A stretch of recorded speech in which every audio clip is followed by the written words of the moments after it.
नमस्कार, मी साक्षी अनास आणि येस मराठी न्यूजमध्ये आपलं स्वागत. पाहूया त्याच्या ठळक घडामोडी. महाराष्ट्राच्या वेगवान विकासाचे नवे पर्व. माननीय नरेंद्र मोदी यांच्या हस्ते अटल सेतूचे उद्घाटन. भाजप व शिंदे सरकारचा श्रीरामांच्या नावाखाली बाजार चाललाय. एकनाथ खडसे यांचा हल्लाबोल. खासदार श्रीनिवास पाटील यांच्या पत्नीचं दुःखद निधन.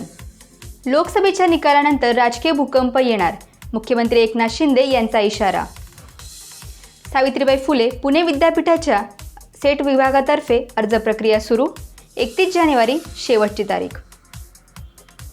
रिलायन्स इंडस्ट्रीचे अध्यक्ष मुकेश अंबानी पुन्हा एकदा भारतातील सर्वात श्रीमंत उद्योगपती. मुख्यमंत्री योगी आदित्यनाथ यांचा मोठा निर्णय. 22 जानेवारी रोजी दारूची दुकान राहणार बंद. शाळेसह कॉलेजलाही सुट्टी. आता पाहूया ठळक बातम्या विस्ताराने. ठाणे शहरातील उपवन आर्ट फेस्टिवल 2024चे उद्घाटन माननीय मुख्यमंत्री एकनाथ शिंदे यांच्या हस्ते करण्यात आले. यावेळी ज्येष्ठ गायिका अनुराधा पौडवाल यांना शिवगौरव पुरस्कार देऊन गौरवण्यात आले. ठाणे शहराची ओळख असलेल्या उपवन तलावात नव्याने सुरू करण्यात आलेल्या म्युझियम फाउंटनचे उद्घाटन देखील करण्यात आले. शहर अधिकाधिक स्वच्छ आणि सुंदर करण्यासाठी शहरात संपूर्ण स्वच्छता अभियान राबवण्यात येत असून हे अभियान यशस्वी केल्याबद्दल ठाणे मनपा आयुक्त अभिजित बांगर यांचेही यावेळी विशेष कौतुक केले. या मोहिमेत सहभागी होऊन तिला लोकचळवळीचे स्वरूप दिल्याबद्दल ठाणेकर नागरिकांचेही आभार मानले.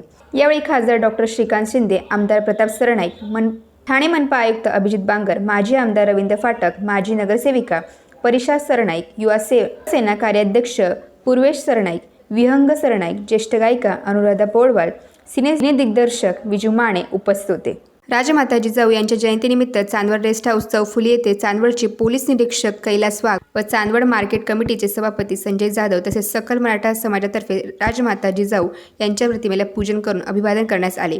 यावेळी चांदवड शहरातील राजकीय पदाधिकारी व सकल मराठा समाज बांधव उपस्थित होते. येस मराठीसाठी धनंजय पाटील, चांदवड. जय जिजाऊ, जय जिजाऊ, जय जिजाऊ. नमस्कार सर, आपण ही लक्षवेधी चळवळ कधीपासून सुरू केली आणि याचा उद्देश काय? ताई, प्रथमतः येस न्यूज चॅनलचे अभिनंदन करतो की आमच्या या आंदोलनाची दखल घेऊन आपण या ठिकाणी आलात आणि मला आमच्या चळवळीचे जे उद्देश आणि ध्येय आहे ती मांडण्याची संधी दिली, त्याबद्दल चॅनलचे आभार. मी पुण्याहून येतो आणि आम्ही लोकशाही परिवर्तन चळवळ नावाची जी चळवळ सुरू केली आहे त्या चळवळीची सुरुवात, त्याचा श्री गणेशा किंवा त्याचे उद्घाटन आपण नाशिकमधून करावं. कारण सध्या संपूर्ण भारताचं वातावरण हे राममय झालेलं आहे. श्रीरामांचा जयघोष होत आहे आणि श्रीरामांचं मूळ तर नाशिकमध्ये आहे आणि म्हणून आपण इथून चळवळ करावी या उद्देशाने आम्ही इथे आलो. आणि आपला उद्देश एकच आहे की लोकशाहीची जी मूल्य खालावत चाललेली आहेत, म्हणजे कालपर्यंतचा विरोधी पक्षनेता अचानक दुसऱ्या पक्षात जाऊन मुख्यमंत्री होतो आणि मग लोकांना गृहीत धरलं जातं आणि लोक आता मतदान करावं कुणाला हेच कळत नाही. लोकांच्या ज्या प्रश्न आहेत, लोकांच्या ज्या समस्या आहेत, विद्यार्थ्यांच्या अडचणी आहेत, या सगळ्या दूर बाजूला पडत आहेत. तर आमची प्रथमतः एक मागणी अशी आहे की येणाऱ्या 2024च्या निवडणुकीमध्ये लोकशाही चळवळीमार्फत आम्ही सगळ्या राजकीय पक्षांना, सत्ताधारी आणि विरोधक यांना एक मागणी करत आहोत की तुम्ही हा जाहीरनामा असा जाहीर करा की विद्यार्थ्यांना सर्वच जाती धर्माच्या पहिलीपासून तर ग्रॅज्युएशनपर्यंत आणि त्यापुढे व्यावसायिक प्रशिक्षण आणि नोकरी आणि उद्योग सुद्धा मोफत करून दिला पाहिजे. हा भारतीय राज्यघटनेने दिलेला मूलभूत अधिकार आहे आणि तो प्राप्त झाला पाहिजे. त्याचप्रमाणे आमदार आणि खासदार आणि लोकप्रतिनिधी यांचे पगार आणि पेन्शन इतके प्रचंड आणि गोपनीयरित्या वाढवून घेत आहेत की लोकांना याची सगळ्यांची चीड आली. गरिबाला इथे खायला अन्न नाही आणि त्यांचे पगार आणि पेन्शन लाखामध्ये वाढत आहेत. तेव्हा सर्व राजकीय पक्षांना आम्ही कलेक्टर मार्फत, साहेबांमार्फत असं पत्र दिलंय की हा आमचा प्रश्न, ही आमची मागणी सर्व राजकीय पक्षांपर्यंत आपल्या मार्फत पोहोचावी आणि त्या राजकीय पक्षांनी 2024चा जाहीरनामा लोकांना अपेक्षित असलेला, गरजेचा असलेला अशा प्रकारे या 2 मुद्द्यावर जाहीर करावा आणि त्या पक्षाच्या पाठीशी आम्ही सर्वजण राहू. परंतु दुर्दैवाने आतापर्यंत आमच्याशी कुणीही संपर्क साधला नाही. जिल्हाधिकारी कार्यालयासमोर आम्ही 9 तारखेपासून इथे लक्षवेधी उपोषण केलं, परंतु आतापर्यंत कुणी संपर्क साधलेला नाही. याबाबतची कोणी दखल घेतली का प्रशासनाच्या व्यक्तीने किंवा अजून कोणी अधिकाऱ्याने? नाही, याबाबत अजून कुणी भेटायला आलं नाही, कोणती प्रतिनिधी आले नाही. परंतु बरेचसे पत्रकार बांधव आणि आपल्या चॅनलचे लोक आले, आम्हाला खूप समाधान वाटलं आणि आपल्या चॅनलच्या माध्यमातून हा प्रश्न लोकांपर्यंत पोहोचतो याचा आनंद होतो. परंतु प्रशासनामार्फत मात्र कोणी आलं नाही, म्हणून आम्ही जिल्हाधिकारी साहेबांना एक पत्र दिलं की या प्रशासनाचा आणि राजकीय पक्षांच्या धोरणांचा निषेध करून आम्ही या आंदोलन आज समाप्त केलेलं आहे. नक्कीच सर की तुमच्या या सगळ्या प्रयत्नांना लवकरात लवकर यश मिळो आणि सरकार याची दखल घेऊ अशी एक भावना व्यक्त करतो आमच्या वाहिनी थ्रू, आणि लवकरच तुम्हाला न्याय मिळेल अशी आपण आशा करूया. धन्यवाद. आणि पुन्हा आपल्या येस चॅनलच्या माध्यमातून मी सर्व भारतीय वासियांना हे करतो आव्हानही करतो की लवकरच एक लोकशाही परिवर्तन दिंडी या भारत देशामध्ये सुरू होईल आणि त्या चळवळीचं नेतृत्व, त्या दिंडीचं नेतृत्व आपल्यासारखे सर्वसामान्य नागरिक विद्यार्थी करतील आणि नक्कीच परिवर्तन घडेल. धन्यवाद. पुन्हा एकदा आभार. चांदवड येथे अखिल भारतीय ड्रायव्हर चालक मालक संघटनेतर्फे भारत सरकारतर्फे BNSI भारतीय संहिता सन 2023चे नवीन कायदे अंमलात आणण्याचा प्रयत्न असून या कायद्याअंतर्गत अपघात झाल्यानंतर चालक अपघात करून जर पळून गेला तर IPS धारा 106 या अंतर्गत ड्रायव्हरला अटक करून त्यांच्यावर खटला चालवून 10 वर्षाची शिक्षा व 7 लाख रुपये दंडाची तरतूद करण्यात आली आहे. पूर्वी अपघात झाल्यानंतर IPS कलम 304 कलम लावून खटला चालवत जायचा. यामध्ये ड्रायव्हरला किमान 2 वर्षाची शिक्षेची तरतूद होती व दंडाची रक्कम 2000 इतकी होती. या नवीन कायद्यामुळे चालक व मालकांसाठी अत्यंत घातक स्वरूपाचा कायदा असून अंमलात आला तर सर्वसामान्य ड्रायव्हर पूर्णतः व त्यांच्या परिवारासह उद्ध्वस्त होण्याची दाट शक्यता आहे. त्यामुळे चांदवड तालुक्यातील अखिल भारतीय ड्रायव्हर चालक मालक संघटनेतर्फे हा चांदवड चौफुली ते प्रांत कार्यालय येथे पायी रॅली काढत नवीन कायद्याविरोधात निषेध करत चांदवडचे प्रांत अधिकारी व चांदवड पोलीस स्टेशनचे पोलीस निरीक्षक कैलास वाघ यांना निवेदन दिले. येस मराठीसाठी धनंजय पाटील, चांदवड.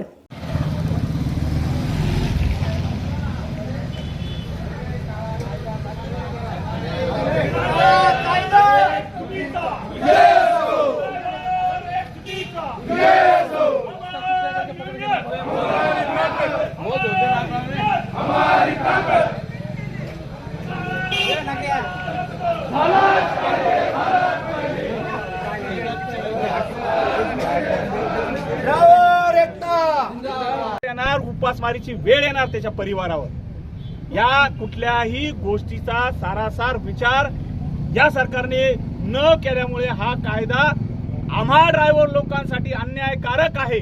आणि जर हा कायदा जर पारित जर झाला तर अक्षरशः देशामध्ये ड्रायव्हरांची संख्या दिवसेंदिवस जी वाढते. प्रत्येक व्यक्ती, एक सामान्य व्यक्ती, एखादा ग्रॅज्युएट मुलगा जरी त्याला गाडी शिकायची म्हटली तर तो गाडी शिकायचा प्रयत्न करणार नाही, कारण हा कायदा आल्यानंतर तो त्याचा घरचा प्रपंच त्याला मोलमजुरीशिवाय पर्याय राहणार नाही. तो गाडी चालवून त्याचं पोट भरू शकतो, परंतु हा कायदा आल्यानंतर तो ड्रायव्हर होण्याची हिंमत करणार नाही.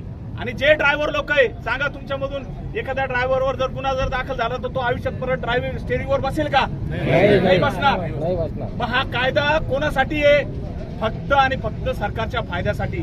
7 लाख रुपये दंडाची तरतूद आहे. केंद्र शासनाच्या तिजोरीमध्ये महसूल जमा होणार आहे. महसूल तर जमाच होणार आहे, परंतु त्या माध्यमातून त्या ड्रायव्हरचा परिवार सुद्धा संपवण्याचा कट तुम्ही चालवलाय. तर हा कायदा जर लवकरात लवकर रद्द केला नाही, आज ज्या पद्धतीचं आंदोलन झालं आहे त्याही पेक्षा संविधानिक आणि कायदेशीर मार्गाने आम्ही सगळेचे सगळे ड्रायव्हर लोक या चौफुलीवर उपोषणाला बसू. याला सर्वस्वी जबाबदार हे केंद्र शासन राहील. आणि आमचा लढा आमच्या न्याय हक्कासाठी. आम्ही कुठल्या पक्षाचे नाहीये. आमचा पक्ष म्हणजे पोट पक्ष आहे. आमचा पक्ष कोणता आहे? बस. तर या ठिकाणी आदरणीय PI साहेब आलेले, मी त्यांना आणले करते ते आदरणीय PI साहेबांना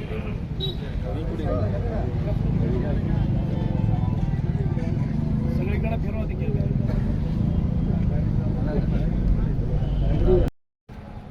चालक मालक ड्रायव्हर संघटना, केंद्र शासन व राज्य सरकार यांनी जो कायदा अंमलात आणण्याची तयारी चालू केली आहे, हिट अँड रन कायदा, या विरोधामध्ये आम्ही सर्व चांदवड तालुक्यातील नवे ग्रामीण भागातील सर्व ड्रायव्हर बांधव आज या निषेधार्थ चांदवड येथे तहसील कार्यालय धरणे आंदोलनाकरता आलेलो आहोत. अखिल भारतीय ड्रायव्हर चालक मालक संघटनेच्या वतीने आज चांदवड प्रादेशिक कार्यालय या ठिकाणी आम्ही धरणे आंदोलनासाठी आलेलो होतो। या ठिकाणी चांदवड शहरातून तसेच तालुक्यातून मोठ्या संख्येने येथे ड्रायव्हर कंपनी आलेली होती। यात भारत सरकारने जो काळा कायदा ज्यात 7 लाख रुपये दंड व 10 वर्ष सजा जो मंजूर केलेला आहे त्याचा निषेध व्यक्त करण्यासाठी या ठिकाणी संपूर्ण ड्रायव्हर कंपनी येथे आलेली असताना त्याचे निवेदन आम्ही कार्यालयाचे प्रांताधिकारी यांना दिले व आम्ही सर्व या काळ्या कायद्याचा आम्ही निषेध करत आहोत। येत्या 22 जानेवारीला यापूर्वीसुद्धा मी कार्यक्रम घोषित केलेला आहे की 22 जानेवारीला आम्ही नाशिकला काळाराम मंदिरात जाऊन प्रभू श्री रामचंद्राचं दर्शन घेणार आहोत। त्याच्यानंतर गोदावरीच्या काठावरती आरतीसुद्धा करणार आहोत आणि 23 जानेवारीला शिवसेनेचं एक शिबिर काही प्रमुख पदाधिकाऱ्यांचं आणि संध्याकाळी अनंत कानरे मैदान जे आहे गोल्फ क्लब तिथे शिवसेनेची जाहीर सभा होणार आहे। हा कार्यक्रम मी यापूर्वी जाहीर केला आहे, त्याच्यामुळे त्याच्यात मी नवीन काही जाहीर करतो अशातला भाग नाही।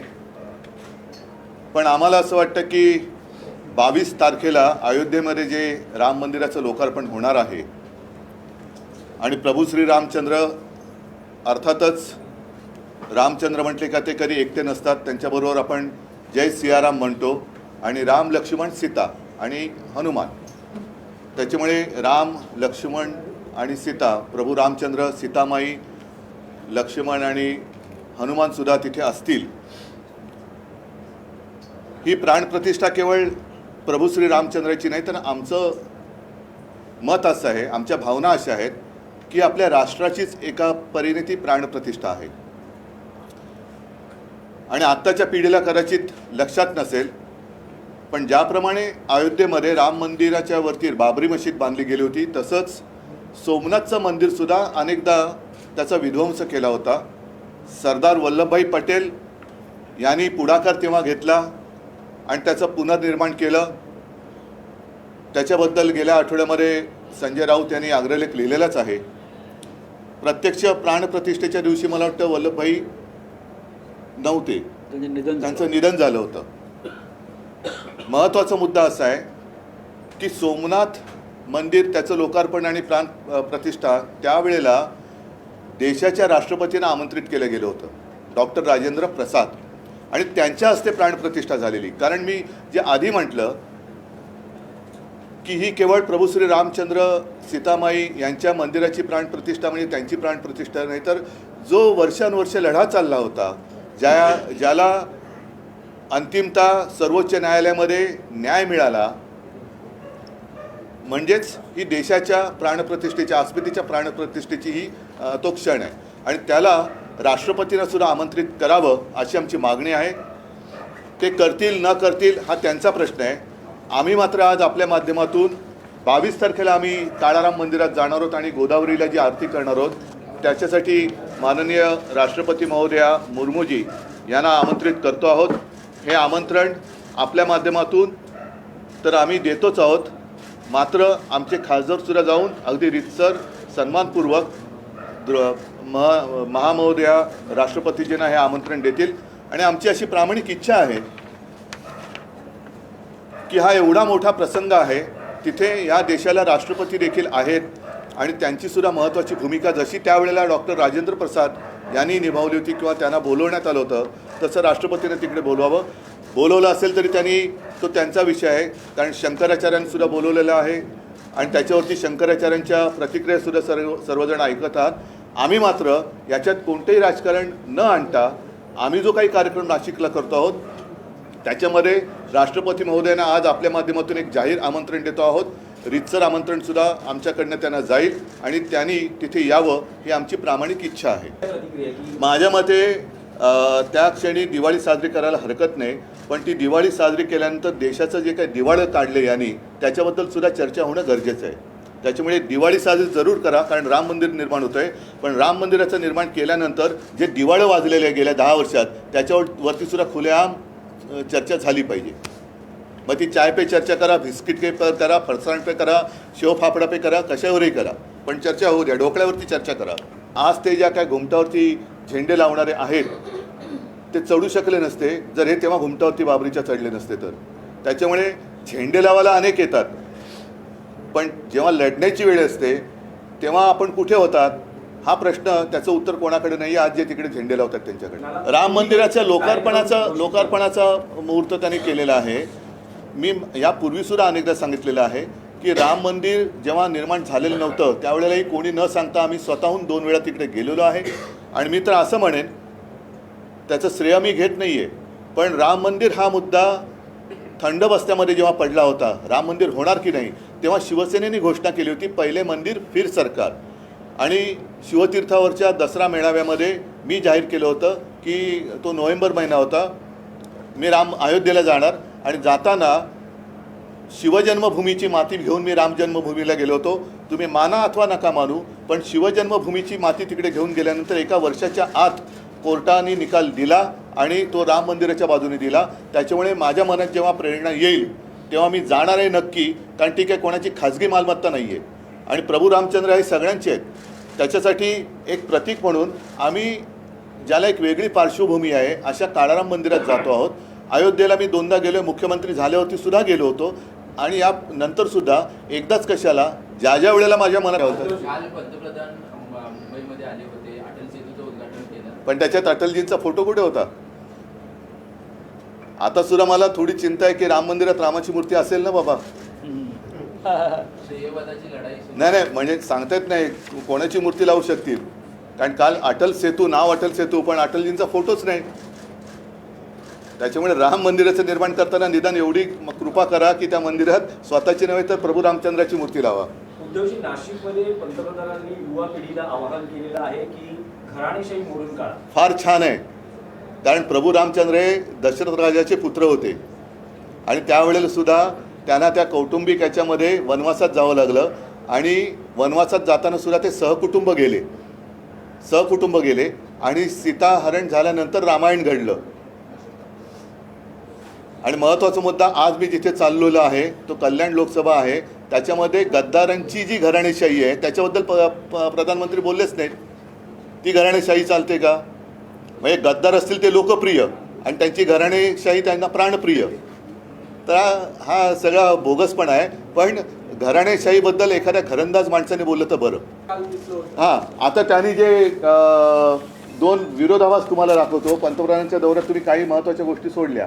आता त्याच्यात त्यांनी काल काय म्हटलेलं आहे की त्यांनी फक्त तिजोऱ्या भरल्या. आजूबाजूला 70,000 कोटीचे घोटाळेबाज तुमच्या होते, त्या तिजोऱ्या कोणाकडे, त्या चाव्या तुमच्याकडे आल्या वाटतं. आणि ह्याच्या खाली आहे की मुंबई पालिकेच्या मुदत ठेवीमध्ये 5,000 कोटींची घट.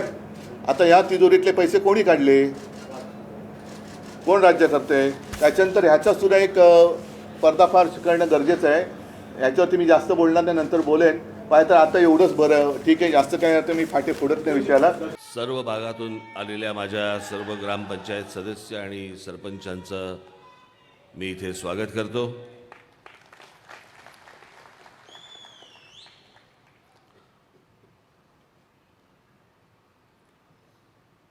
मला याला उशीर झाला यापेक्षा मी खरं तर येऊच शकत नव्हतो.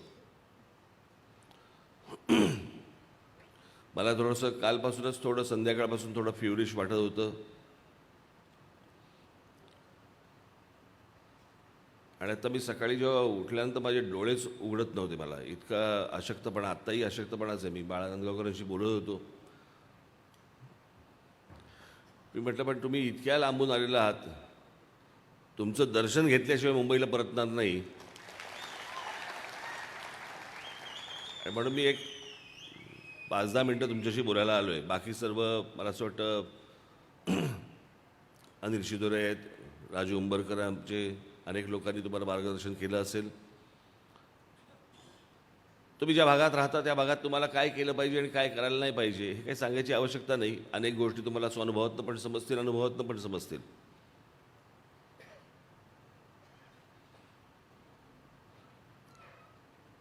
मग त्याचा निधी कसा वापरायचा, तो निधी कसा आणायचा, मग त्याच्यातनं कोणत्या योजना करायच्या, कुठच्या योजना करायच्या, या सगळ्या गोष्टी तुम्हाला ठाऊक नसतील अशातला भाग नाही आहे. आजची बैठक ही मला अनेक दिवस चालू होते की सर्वांना एकमेकांना भेटायचं आहे आपल्याला, आणि म्हणून मी एक दिवस ठरवला, म्हटलं तुम्हा सर्वांना बोलवावं, तुमच्याशी बोलावं, म्हणून हा आजचा दिवस ठरवला. तुम्ही त्या भागात राहता, तुम्हाला माहिती आहे तिथले प्रश्न काय आहेत, ते प्रश्न कसे सोडवायचे.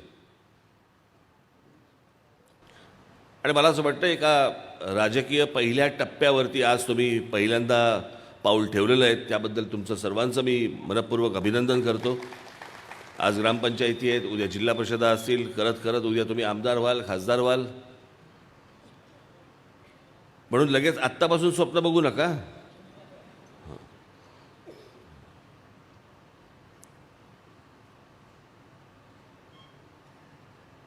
तुम्ही त्या भागामध्ये अनेक योजना आणाल, अनेक गोष्टी कराल, मला ह्याची कल्पना आहे. अनेकांनी तुम्हाला अनेक विविध सूचना पण केल्या असतील. मला एकच सूचना करायची तुम्हाला, एकच, दुसरी काही सूचना करायची नाही आहे. बाकी तुम्ही सर्व हुशार आहात, प्रामाणिक आहात, लोकांचे प्रश्न सोडवण्यासाठी उत्सुक आहात, इच्छुक आहात. मला तुम्हाला फक्त एवढंच सांगायचं आहे, गाव स्वच्छ ठेवा.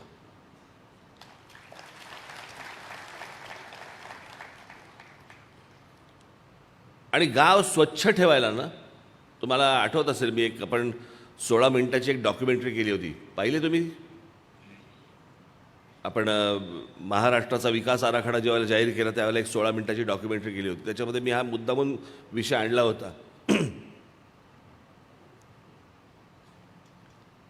की आपल्या आजूबाजूचा परिसर स्वच्छ ठेवायला पैसे नाही लागत, इच्छाशक्ती लागते. आणि जेवढं तुम्ही गाव स्वच्छ ठेवाल, तुमच्या आजूबाजूचा परिसर जेवढा स्वच्छ ठेवाल, तेवढी रोगराईपासून तुमची मुक्ती होते. मला वाटलं पाहिजे, छान वाटलं पाहिजे मला गावामध्ये की या गावामध्ये मी राहतोय, स्वच्छ, सकाळी बाहेर पडल्यानंतर आजूबाजूला सगळे परिसर. मी अशी गावं पाहिली आहेत, परदेशात तर पाहिलीच आहेत, पाहिली, आपल्या देशातही पाहिली आहेत. पण आपल्या देशातली अनेक, मी गेले आता किती सक्रिय राजकारणामध्ये, मला ती 89 सालापासून मी आलो, अनेकदा महाराष्ट्र फिरलो, उभा आडवा वाकडा तिकडा असा महाराष्ट्र फिरलो, अनेकदा फिरलो, अनेक गावात गेलो, अनेक तालुक्यांमध्ये गेलो. सगळ्या ठिकाणी मला जी काही दुरावस्था जी दिसली ती मला स्वच्छतेवरती दिसली. कुठेतरी काहीतरी सांडपाणी वाहतंय, त्याच्यातनं लहान मुलं फिरतायत, त्यातनं डुकरं पण फिरतायत, कचरा तिकडेच पडलेला आहे. आणि त्या अस्वच्छ वातावरणामुळे तुमचं मन देखील अस्वच्छच व्हायला लागतं. तुम्हाला पण वाटायला लागतं की हे असंच आहे, असंच राहू देत, मरू देत.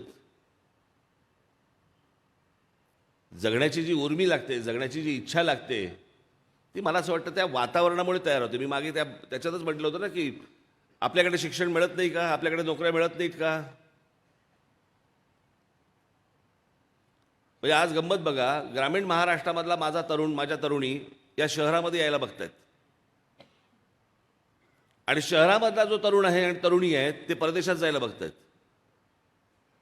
म्हणजे नक्की काय चाललंय? तो जो शहरामधला तरुण आणि तरुणी ह्या ज्या परदेशामध्ये जात आहेत ते कशामुळे जात आहेत? शिक्षण मिळत नाही म्हणून जात आहेत? नाही, शिक्षण इथे मिळत आहे. नोकऱ्या मिळत नाही म्हणून जात आहेत? नाही, नोकऱ्या इथे मिळत आहेत. मग कशामुळे जात आहेत? सभोवतालचं वातावरण त्यांना चांगलं मिळत नाहीये.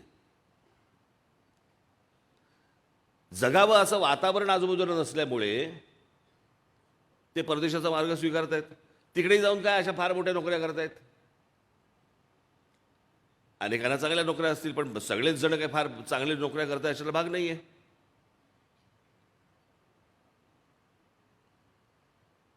आत्ताच कुठतरी आला ना का पिक्चर डंकी, इथून तिथून लपून पळून जायचं, तिकडे परदेशामध्ये जायचं आणि तिकडे काय स्वीपर म्हणून काम करायचं. स्वीपर म्हणून काम तर इथे पण मिळतं. आजूबाजूचं वातावरण, मला असं वाटतं ते वातावरण गावातलं निर्माण करणं चांगलं, हे पहिला तुमचा अजेंडा असला पाहिजे. पहिलं काम ते असलं पाहिजे. त्या गावातल्या मुलाला काही नवीन गोष्टी सुचल्या पाहिजेत, ते वातावरण असं असलं पाहिजे की नवीन नवीन कल्पना सुचल्या पाहिजेत.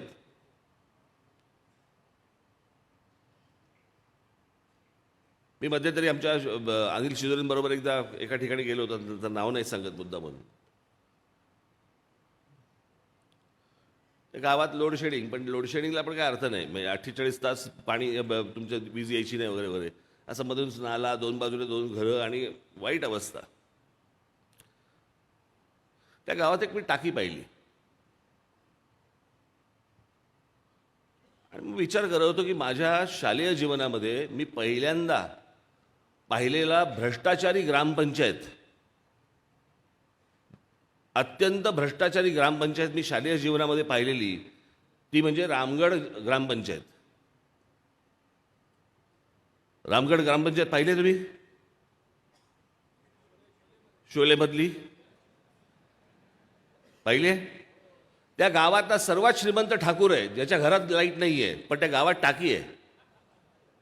त्या ठाकूरचा बाप चढवणार होता पाणी.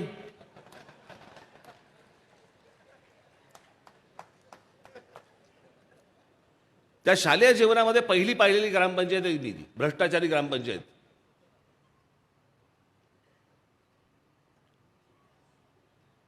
त्या गावात गेल्यावर मी जेव्हा ती टाकी पाहिली तेव्हा मला तीच आठवली रामगडची.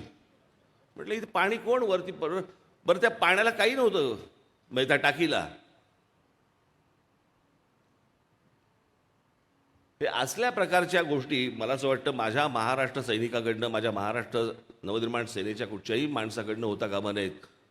त्या गावात गेल्यानंतर अगोदरच्या पिढ्यांमधल्या लोकांना असं वाटलं पाहिजे, अरे काम करावं तर ह्या लोकांनी, नाही तर करू नये.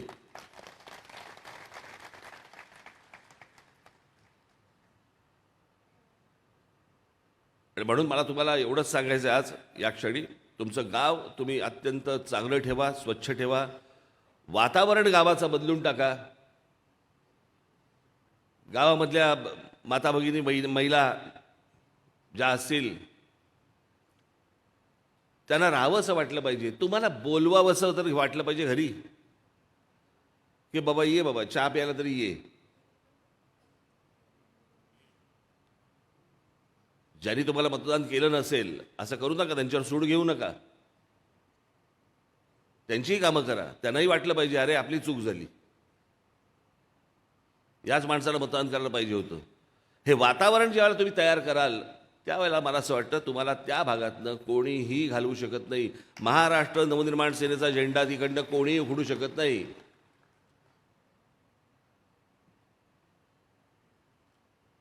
आज ज्यावेळेला तुम्ही सगळेजण परत जाल त्यावेळेला माझी तुम्हाला सर्वांना विनंती आहे, हे सगळे आकडेवारी आणि सगळ्या गोष्टी, निधी आणि सगळ्या गोष्टी तुम्ही करालच, ती क्षमता आहेच तुमची. पण मला असं वाटतं त्या भागामध्ये तुम्ही गावामध्ये गेल्यानंतर तिथल्या पहिल्या नागरिकांची एक बैठक बोलवा आणि स्वच्छतेचे धडे कसे द्यायचे, स्वच्छ कसं ठेवायचं गाव, याच्या पहिल्यांदा त्यांच्याशी सगळ्यांची चर्चा करून घ्या आणि तुमचं गाव स्वच्छ ठेवा. महाराष्ट्र नवनिर्माण सेनेच्या हातात असलेली जी ग्रामपंचायत असेल त्यातली जी सर्वोत्कृष्ट स्वच्छ ग्रामपंचायत असेल त्या ग्रामपंचायतीला मी स्वतः येऊन 5 लाखाचा निधी मी तिथे हातात देईन. कमी वाटलं तर जास्ती देईन आणि देईन.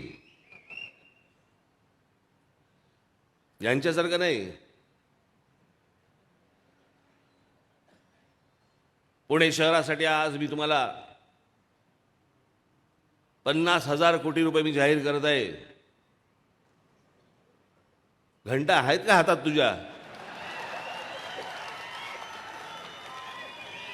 उगा बुडबुडे फोडायचे आपले, काय वाटेल ते करायचं. जे तुमच्या आवाक्यात असेल मला असं वाटतं त्या आवाक्यामधल्या सगळ्या गोष्टी करा आणि लोकांचे जे मतरूपाने आशीर्वाद मिळालेले आहेत ते कायमचे तुमच्याबरोबर ठेवा. लोकांना समाधानी करा. एवढीच फक्त मी तुम्हाला गोष्ट सांगण्यासाठी आज इकडे आलेलो आहे. तुम्ही आज इतक्या दूरवरून सर्वजण मला इथे आलात, भेटायला आलात, मला दर्शन दिलं, त्याबद्दल मी आपल्या मनापासून मी अत्यंत आभारी आहे. वेळप्रसंगी आपण सतत भेटत राहू, बोलत राहू. जेव्हा तुम्हाला शक्य असेल त्यावेळेला घरी या, वेळ घेऊन या, नक्की भेटेन. धन्यवाद. जय हिंद, जय महाराष्ट्र. हां, 22 तारखेला राम मंदिर होणार आहे शिलान्यास. त्याच्या बाकीच्या भानगडीत जाऊ नका. परंतु मला तिथे राम मंदिर होणं याही पेक्षा मला सर्वात महत्त्वाचं वाटतंय की ज्या कारसेवकांनी तिथे जे कष्ट घेतले, त्यांनी जे स्वप्न पाहिलं, ते स्वप्न 22 तारखेला पूर्ण होते. आणि त्या कारसेवकांसाठी म्हणून जिथे जिथे तुम्हाला महाराष्ट्रामध्ये चांगल्या अर्थाने, चांगल्या पद्धतीने, जिथे जिथे तुम्हाला आरत्या जे काही चांगलं करता येईल, लोकांना त्रास न देता, त्या सर्व गोष्टी मला असं वाटतं माझ्या महाराष्ट्र सैनिकांकडनं महाराष्ट्रभर होणं गरजेचं आहे. धन्यवाद. अशाच प्रकारच्या ताज्या घडामोडींसाठी येस मराठी न्यूज यूट्यूब चॅनलला शेअर करा, सबस्क्राईब करा, लाईक करा आणि पाहत राहा येस मराठी न्यूज. धन्यवाद.